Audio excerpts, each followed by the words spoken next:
늦은 저녁 다음 세대를 위해 온 세대가 함께 기도하는 일빛기도에 함께하는 모든 성도분들을 사랑하고 축복합니다. 어느덧 2024년도 절반이 지나가고 있습니다. 우리는 일빛기도의 시간마다 구약성경 다니엘을 통해 하나님이 주시는 그 말씀의 은혜를 함께 누렸는데요. 다니엘의 이야기를 떠오를 때 가장 먼저 생각나는 이야기를 고르라고 한다면 다니엘의 세 친구가 던져진 그 풀무불 이야기와 그리고 오늘 본문인 다니엘이 던져진 사자굴 이야기가 아마 가장 기억에 많이 남을 것입니다. 그런데 혹시 여러분 중에서 저는 아닌데요? 저는 다니엘에서 느부갓네살이 꾸었던 꿈 이야기가 가장 기억이 납니다. 저는 다니엘이 본 묵시가 가장 기억에 남습니다 하시는 분이 계시다면 여러분은 평소에 주변 분들에게 이런 칭찬을 들으실 겁니다. 넌 참 특이해. 넌 참 독특한 것 같아. 이런 칭찬을 들으실 겁니다. 어찌되었건 가장 인상 깊은 두 이야기의 순서에 제가 말씀을 전하게 되어서 감사하기도 하고 모두에게 익숙한 말씀이기에 부담이 되는 것도 사실입니다. 사실 오늘의 말씀은 너무나 간단하죠. 여러분도 다 아는 그 이야기입니다. 아는 맛이죠.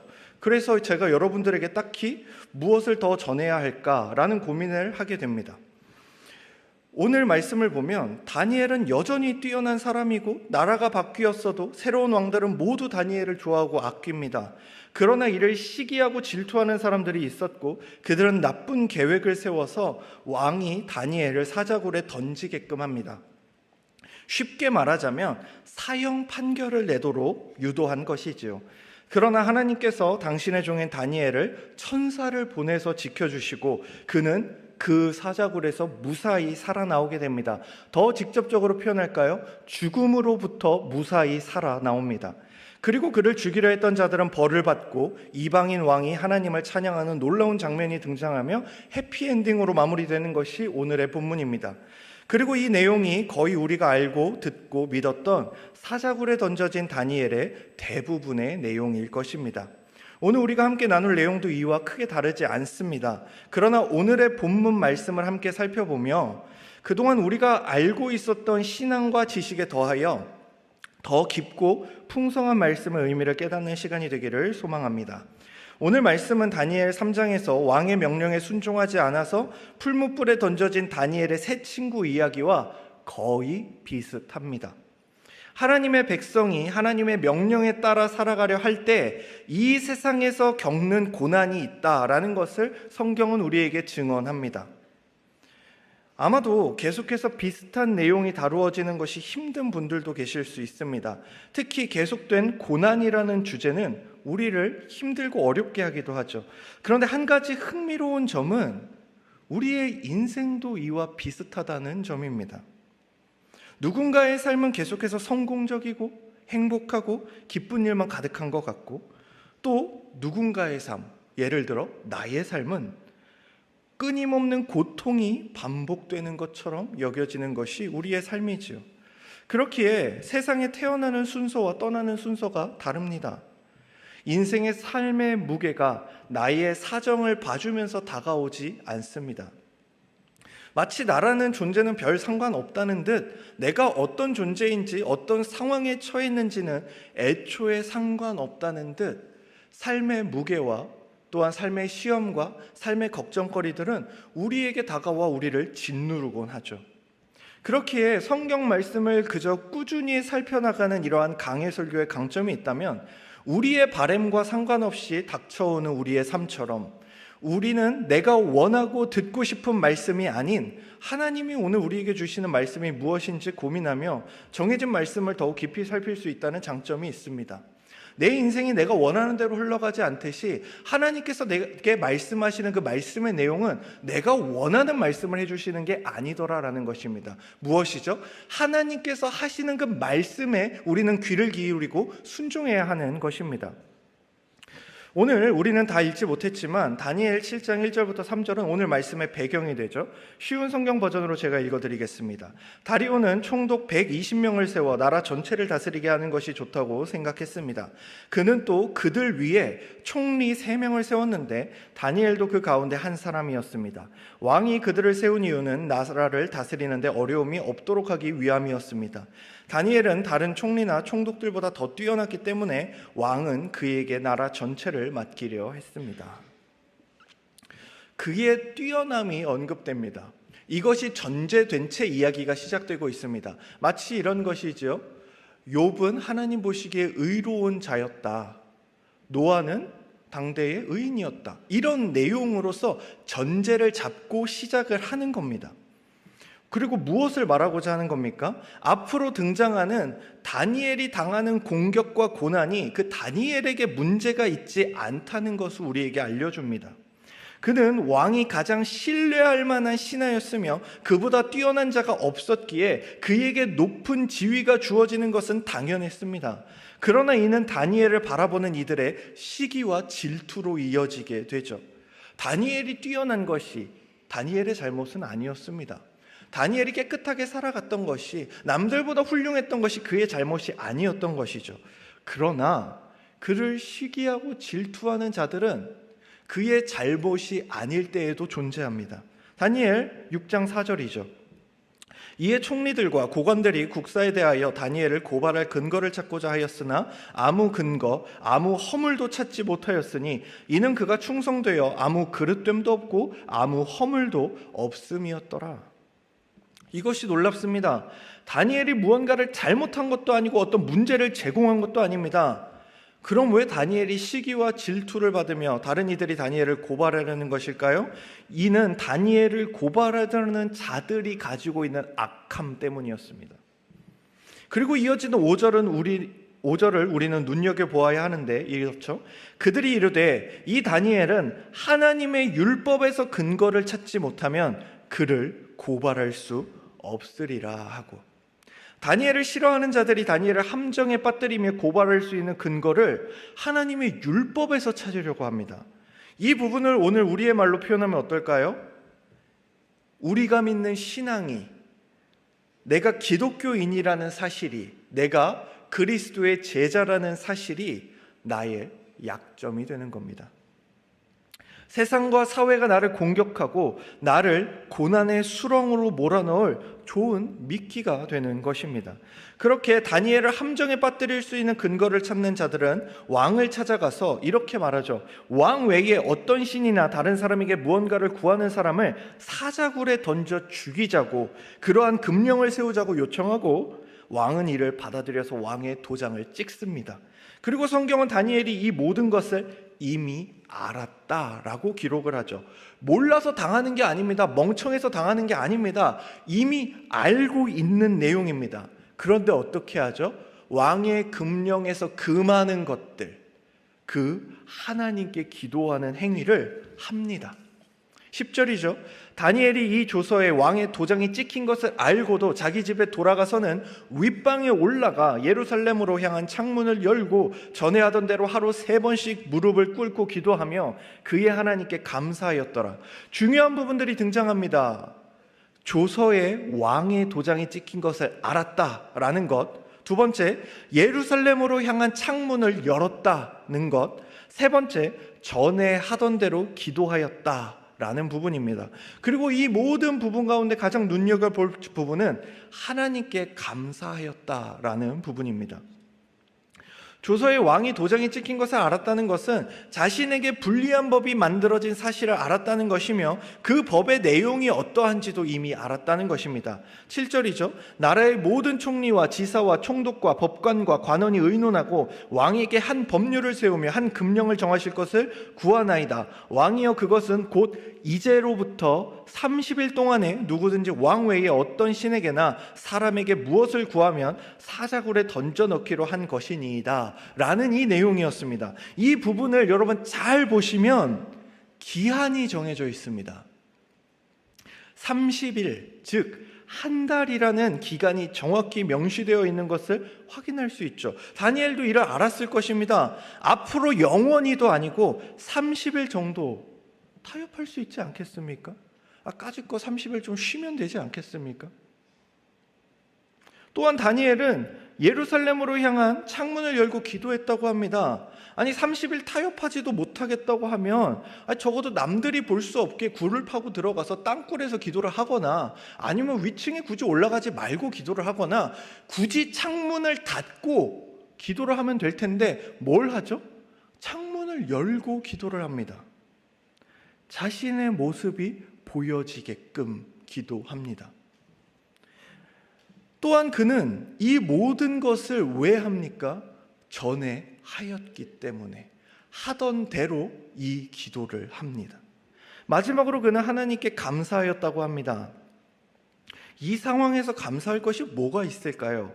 자신에게 불리한 법안이 통과되었고, 자신은 그 기한을 피하지도 않았고, 심지어 다른 이들이 자신의 기도하는 모습을 언제든 볼만한 높이에서 공개적으로 기도를 드렸습니다. 이에 따르면 그는 이제 사형을 당할, 죽을 일밖에 없는데 다니엘은 하나님께 감사하는 것이죠. 이는 훗날 사도 바울의 편지를 기억나게 합니다. 빌립보서 4장 6절부터 9절이죠. 아무것도 염려하지 말고 다만 모든 일에 기도와 간구로 너희 구할 것을 감사함으로 하나님께 아뢰라. 그리하면 모든 지각에 뛰어난 하나님의 평강이 그리스도 예수 안에서 너희 마음과 생각을 지키시리라. 끝으로 형제들아, 무엇에든지 참되며, 무엇에든지 경건하며, 무엇에든지 옳으며, 무엇에든지 정결하며, 무엇에든지 사랑받을 만하며, 무엇에든지 칭찬받을 만하며, 무슨 덕이 있든지 무슨 기림이 있든지 이것을 생각하라. 너희는 내게 배우고 받고 듣고 본바를 행하라. 그리하면 평강의 하나님이 너희와 함께 계시리라. 다른 모든 사람들이 볼 때 어떻습니까? 와, 죽으려고 작정을 했구나. 와, 죽고 싶어서 아주 난리를 치는구나. 30일 좀 참아보지. 창문을 닫고라도 해보지. 남들이 보지 못하게라도 해보지. 전에 하던 대로 말고 이 30일 기간만이라도 다른 방식으로 기도를 해보지 라는 생각을 할 만한 그 순간에 오히려 다니엘은 무엇을 하고 있습니까? 감사하고 있다고 성경이 기록합니다. 다니엘이 염려하지 않고 있습니다. 오직 자신의 그 늘 해왔던 기도 가운데 감사함으로 하나님께 아뢰고 있는 것이지요. 다니엘은 하나님을 향한 열심과 신앙을 지키는 그 열정으로 말미암아 함정에 빠지게 됩니다. 그러나 그는 흔들리지 않습니다. 상황과 환경이 바뀌었으나 그의 믿음과 신앙은 흔들리지 않습니다. 다니엘은 어려움에 빠졌으나 하나님이 해결해달라고 기도하는 것이 아니라, 자신의 삶이 어떻게 될지 알려달라고 구하는 것이 아니라, 사자굴에 던져졌을 때 하나님 저를 어떻게 구원할 것인지 그 구원의 플랜을 알려달라고 말하는 것이 아니라 전에 하던 대로, 즉 일상대로 기도하고 있는 것입니다. 저는 여기서 여러분에게 도전하고 싶습니다. 흔히 교회 안에서 성경의 인물을 대면서 누구처럼 키우고 싶다라고 할 때 가장 많이 등장하는 두 인물이 누구인지 아십니까? 요셉이요, 다니엘입니다. 그 외의 인물들은 잘 등장하지 않습니다. 이 둘에게는 공통점이 있죠. 바로 거대한 제국의 총리였다는 점이며, 하나님을 향한 신앙을 지키면서 동시에 세속적인 자리에도 아주 높은 위치에 올랐다는 공통점을 가지고 있습니다. 그렇기에 질문을 드리지 않을 수가 없습니다. 다니엘과 같은 아이를 키우겠다는 것이 높은 지위와 많은 연봉과 남들이 부러워할 만한 인생이라면 그따위 다니엘은 키우지 않는 게 낫습니다. 그리스도인으로서 우리가 바라보아야 할 다니엘과 같은 삶은 무엇입니까? 앞서 말한 그 모든 것과 더불어 자신의 생명이라 할지라도 타협하지 않는 믿음을 가진 한 아이입니다. 다니엘은 이미 자신이 가진 것들을 모두 잃을 수 있는 상황 속에서 단 30일도 타협하지 않았습니다. 자신이 예배하던, 자신이 기도하던 그 모습을 타협하지 않았습니다. 자신이 그리스도인이라는 것을 감추는 타협도 하지 않습니다. 그렇다면 우리는 어떻습니까? 나의 성공과 자녀의 학업을 위해 3년 혹은 4년에서 5년 너무 쉽게 타협하는 지점이 세워지진 않습니까? 심지어 그 기간을 타협한다 하여도 그것이 우리에게 주어질지 안 주어질지 모르는 그 상황에서조차 말입니다.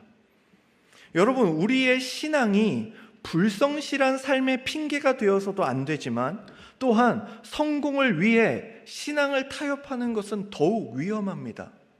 그런데 우리는 다니엘처럼 살겠다, 요셉처럼 살겠다, 예수를 따라 살겠다, 바울처럼, 베드로처럼 그 얘기들은 다 합니다. 그러나 우리의 삶 가운데 무엇이 없습니까?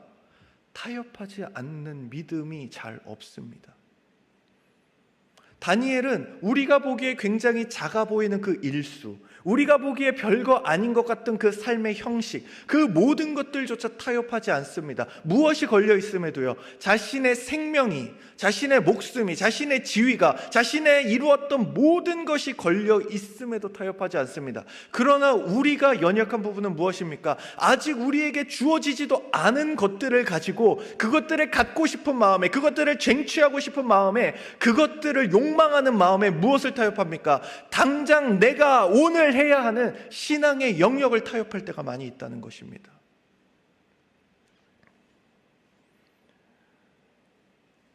아이의 학업을 위해, 대학을 위해, 좋은 직장을 위해, 결혼을 위해 타협하게 되는 그 신앙의 일수가 며칠이건 몇 시간이건 몇 년이건 상관없이 타협은 타협입니다.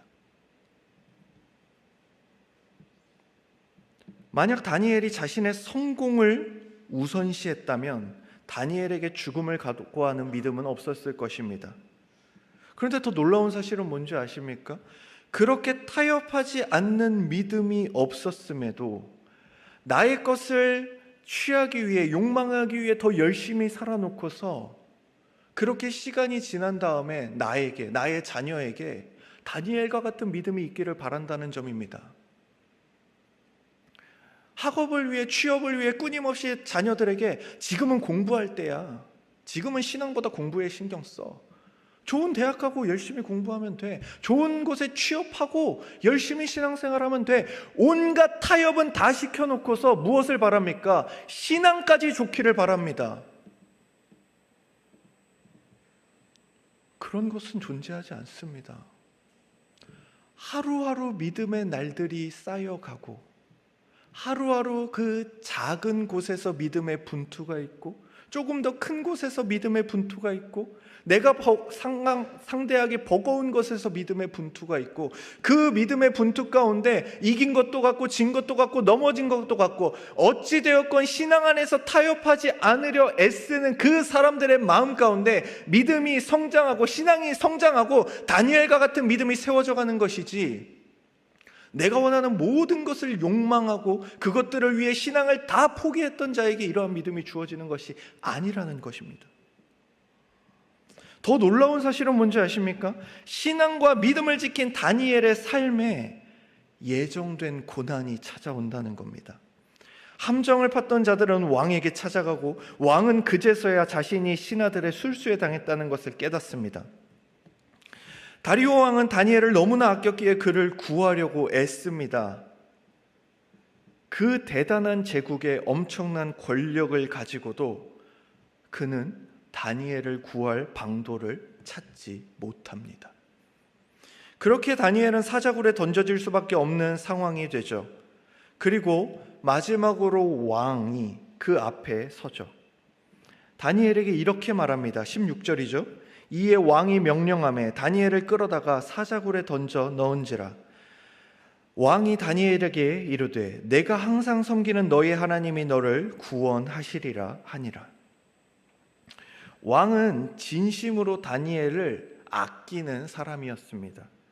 그렇기에 그가 하는 이 말은 진심이었죠.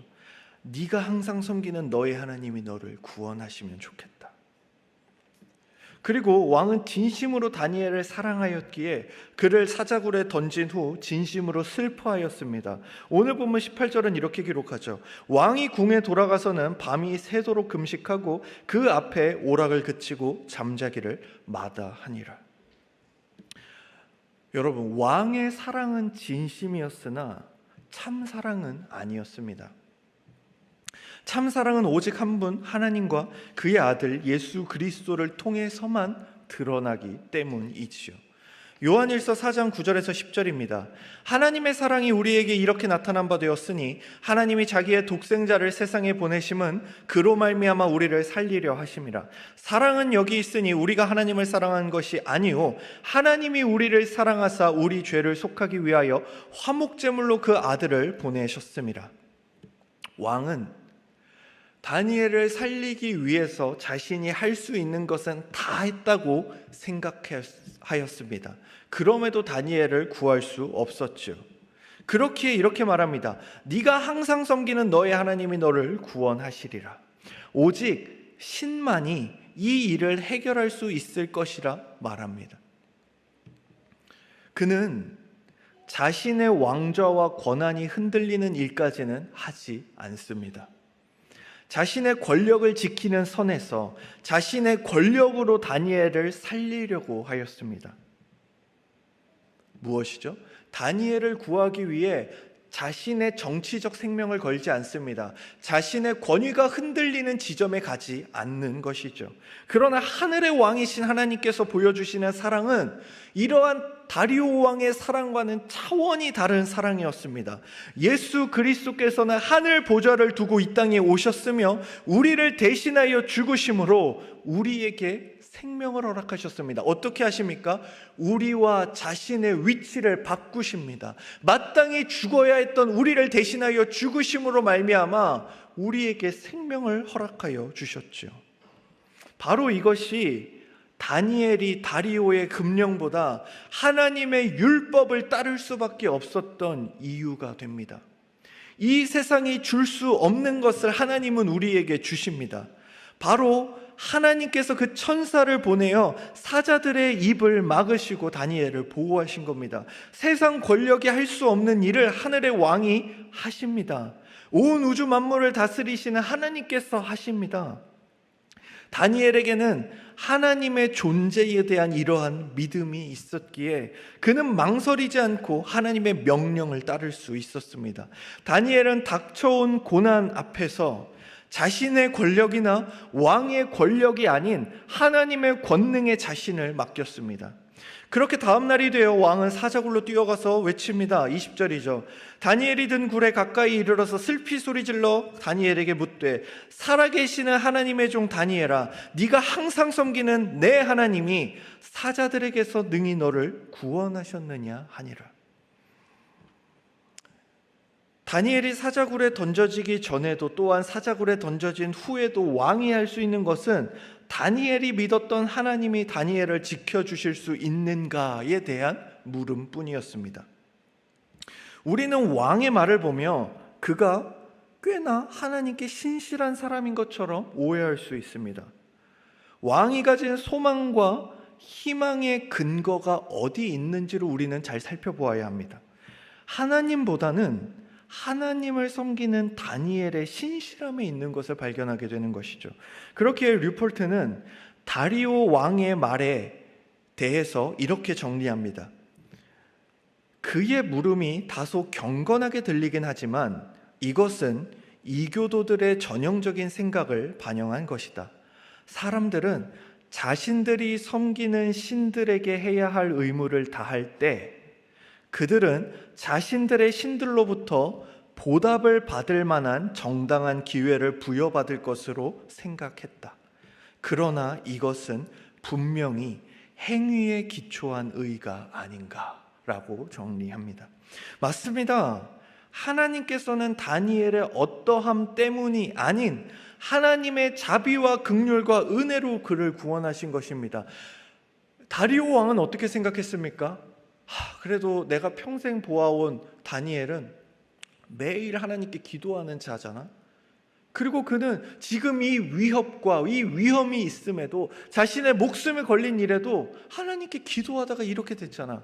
그의 신이 그를 구해 주겠지. 마땅히 구원받을 만한 행동을 했잖아 라고 이해하는 겁니다. 그러나 그렇지 않죠. 그것은 세상 종교와 세상 사람들이 생각하는 방식입니다. 그렇기에 우리의 믿음과 우리의 신앙도 그렇게 돼서는 안 됩니다. 우리가 열심히 신앙생활하는 것, 우리가 열심히 하나님을 사랑하는 것, 우리가 하나님의 말씀을 믿는 것, 우리가 이 자리에 나와 예배하는 이 모든 것들이 쌓이고 쌓여서 하나님이 나를 구원받으실 만하다, 구원할 만하다라고 할 수 있는 그러한 믿음은 어디에도 존재하지 않습니다. 무엇입니까? 하나님이 그저 구원하시는 것입니다. 그리고 우리는 그 구원에 합당한 삶을 살아갈 뿐이지요. 다니엘의 하나님을 향한 신실한 믿음과 신앙은 귀한 것이었으나 그것이 하나님께 은혜를 받고 구원을 받을 만하다고 만들 수는 없는 것이었습니다. 왕의 질문에 다니엘은 자신이 하나님의 은혜로 살아있음을 밝히며 이제 이 이야기는 클라이막스를 지나고 마지막을 향해 갑니다. 22절부터 24절이죠. 나의 하나님이 이미 그의 천사를 보내어 사자들의 입을 봉하셨으므로 사자들이 나를 상해하지 못하였사오니 이는 나의 무죄함이 그 앞에 명백함이 오며 또 왕이여 나는 왕에게도 해를 끼치지 아니하였나이다 하니라. 왕이 심히 기뻐서 명하여 다니엘을 굴에서 올리라 하매 그들이 다니엘을 굴에서 올린즉 그의 몸이 조금도 상하지 아니하였으니 이는 그가 자기의 하나님을 믿음이었더라. 왕이 말하여 다니엘을 참수한 사람들을 끌어오게 하고 그들을 그들의 처자들과 함께 사자굴에 던져넣게 하였더니 그들이 굴 바닥에 닿기도 전에 사자들이 그들을 움켜서 그 뼈까지도 부숴 떨었더라. 하나님께서는 당신의 백성이 잘못당한 잘못된 판결에 대해 그 판결을 무효화하십니다. 그리고 하늘의 판결을 보여주시지요.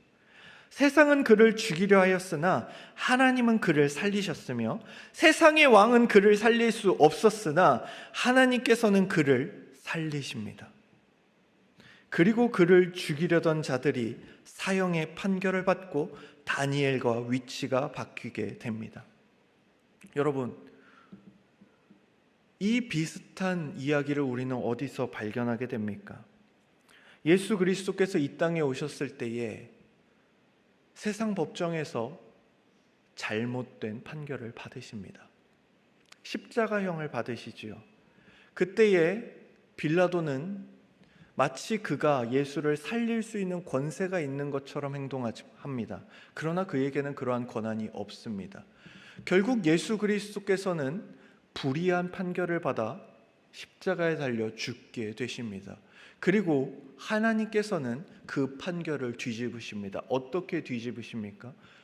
죽은 예수 그리스도를 살리심으로 그 판결이 잘못되었음을 밝히 보이십니다.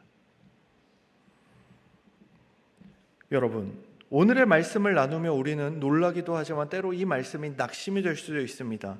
나처럼 믿음이 연약한 자와는 전혀 상관이 없는 삶으로 여겨질 수도 있습니다. 그러나 오늘의 말씀이 신앙의 영웅 다니엘로 귀결된다면 이는 성경이 말하고자 하는 바는 아닐 것입니다. 그렇기에 우리는 우리가 놓쳤던 부분들을 체크해 보아야 합니다.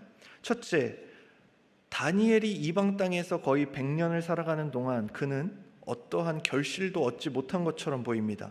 다니엘과 세 친구를 제외한 누구도 하나님을 향한 믿음을 위해 목숨을 걸지 않으며 다니엘이 이미 90이 넘는 시점이 되었으나 그는 지금도 혼자 저항하고 있습니다. 두 번째로 다니엘의 지위가 높은 것은 사실이지만 그에게 엄청난 권세가 있어 보이지 않습니다. 그렇기에 다른 이를 시기하고 질투하는 이들은 왕 앞에서 다니엘을 뭐라고 말합니까? 유다의 포로된 자라고 이야기합니다. 또한 그의 생사를 결정하는 결정권자는 항상 이방의 왕처럼 보이는 자리에 있습니다. 셋째, 어린 소년의 시절부터 구별된 삶을 살고자 노력하였으나 죽음을 앞둔 노인의 때가 되어서도 그의 삶은 여전히 고난이 찾아옵니다. 우리가 지금까지 읽었던 그 다니엘의 모든 내용들을 살펴보면 그는 믿음도 좋고 높은 지위에 있고 하나님이 사랑하셔서 그 모든 것을 그저 이겨내는 것처럼 보이지만 그것은 이 하루라는 것입니다. 우리가 망각하고 있는 것은 무엇입니까? 그의 90년이 넘는 평생에 걸친 하루하루의 삶이라는 것입니다. 그는 그 하루하루 성경에 기록되지 않는 그 날들 동안 홀로 외롭게 저항하는 삶을 살았습니다.